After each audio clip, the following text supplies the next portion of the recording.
नमस्कार, आप देख रहे हैं टेक इंडिया। आप सभी का स्वागत है।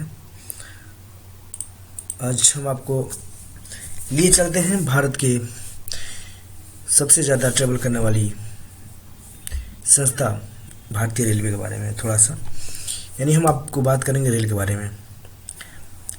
आप सभी को पता है कि भारत में जो भारतीय रेलवे है उसमें मुख्यतः ICF coach, LHB coach, hybrid coach, ये तीन तरह के मेन कोचेज हैं जो चलाए जाते हैं।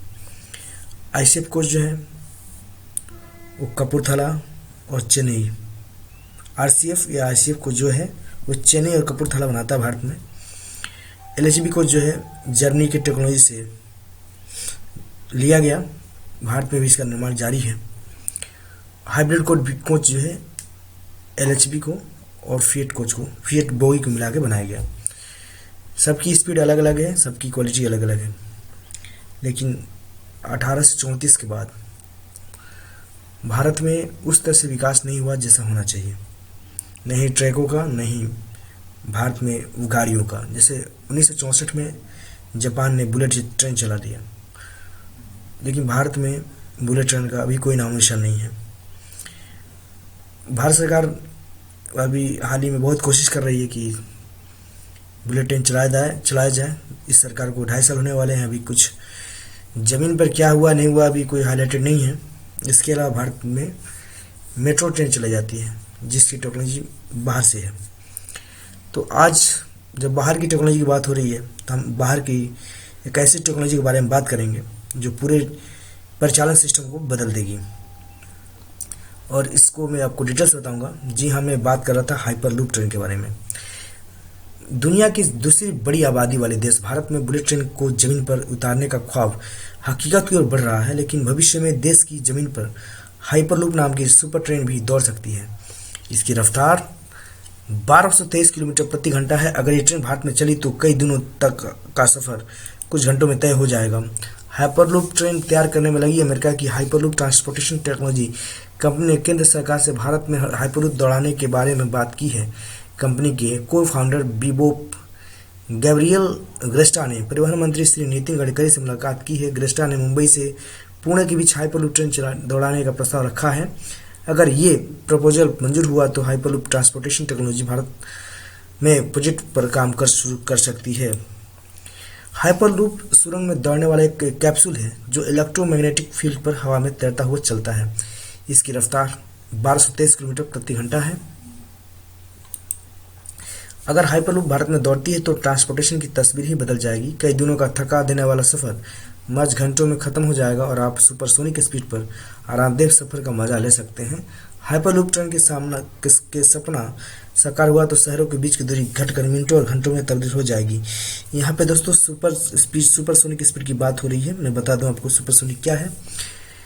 यदि कोई स्पीड एयर की स्पीड से ज़्यादा है वो सुपरसोनिक स्पीड कही जाती है। एयर की स्पीड जो होती है 332 मीटर पर सेकेंड है। यदि हमारी इस ट्रांसपोर्टेशन की स्पीड 332 मीटर पर सेकेंड से ज़्यादा होती है तो सुपरसोनिक स्पीड माना जाता है। ये स्पीड बिल्कुल बहुत मुश्किल होता है, क्योंकि प्लेन में भी कमर्शियल प्लेन सुपरसोनिक स्पीड से नहीं चलाए जाते हैं। प्लेन भी नहीं चलती इतनी स्पीड से। सिर्फ फाइटर प्लेन, जेट प्लेन ही सुपरसोनिक स्पीड में चलाए जाते हैं। दिल्ली से मुंबई के बीच की दूरी 1415 किलोमीटर है। दिल्ली से ट्रेन के जरिए मुंबई जाने में 22 से 24 घंटे लगते हैं। कार से जाने में 22 से 24 घंटे लगते हैं। अगर हवाई जहाज से जाएं तो 2 घंटे 15 मिनट लगते हैं।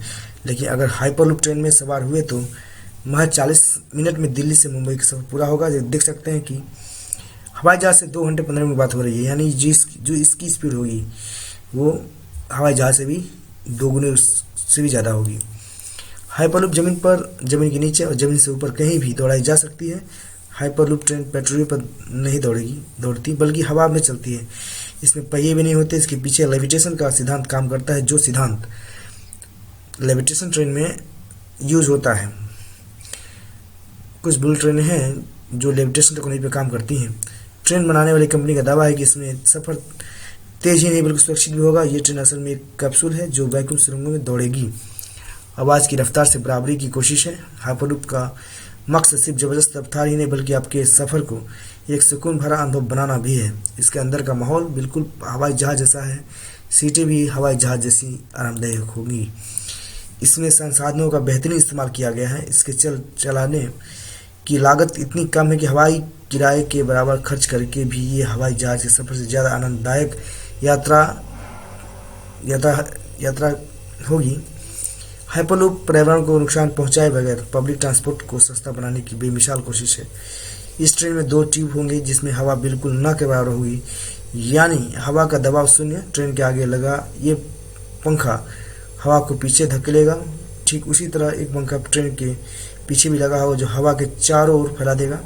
इस तरह ट्रेन के नीचे एयर कुशन बन जाएगा जिससे लेविटेशन पैदा होगा। ट्रेन बिना किसी ऊर्जा के आसानी से हवा में तैर पाएगी और इसी से ट्रेन को हासिल होगी एक स्थिर और लाजवाब गति। इस ट्रांसपोर्टेशन सिस्टम का फायदा ये भी होगा कि हादसों में कमी आएगी, क्योंकि निर्माताओं का दावा है कि हाइपरलूप में हादसे की कोई गुंजाइश नहीं है। अगर निर्माताओं का दावा सही है तो भारत में हाइपरलूप दौड़ती है तो आने वाले समय में इंडिया की रफ्तार तो बढ़ेगी ही, साथ ही हादसों में काफ़ी कमी होगी। हाइपरलूप ट्रेन हर मायने में हाई स्पीड ट्रेन को कड़ी टक्कर दे रही है। अगर इसके खपत की बात करें तो यहाँ भी हाइपरलूप ट्रेन में खपत बुलेट ट्रेन के मुताबिक कम ही है। बुलेट ट्रेन में बिजली की खपत बहुत है। हाइपरलूप हवा की रफ्तार पर दौड़ेगी और सौर ऊर्जा का इस्तेमाल करेगी। जितनी ऊर्जा की खपत होगी उससे ज़्यादा ऊर्जा पैदा भी करेगी। अगर अचानक इस ट्रेन का संपर्क बिजली से टूट भी गया तब भी ट्रेन अपनी रफ्तार से दौड़ेगी। खराब मौसम और भूकंप का भी इस ट्रेन पर कोई असर नहीं होगा। तो ये वीडियो देखने के लिए बहुत बहुत धन्यवाद आपका। ये वीडियो पसंद आया तो दोस्तों इस चैनल को सब्सक्राइब करें, लाइक करें और कमेंट करें कि मुझे किस टॉपिक पर वीडियो और बनाना चाहिए। इस वीडियो में कोई प्रॉब्लम हो दोस्तों आप पूछ सकते हैं मुझसे, मैं आपके क्वेश्चन का आंसर दूंगा। तो प्लीज़ मेरे चैनल को सब्सक्राइब करिए ताकि हम अपना अगला वीडियो आपके पास आसानी से पहुंचा सकें। नमस्कार, बाय बाय।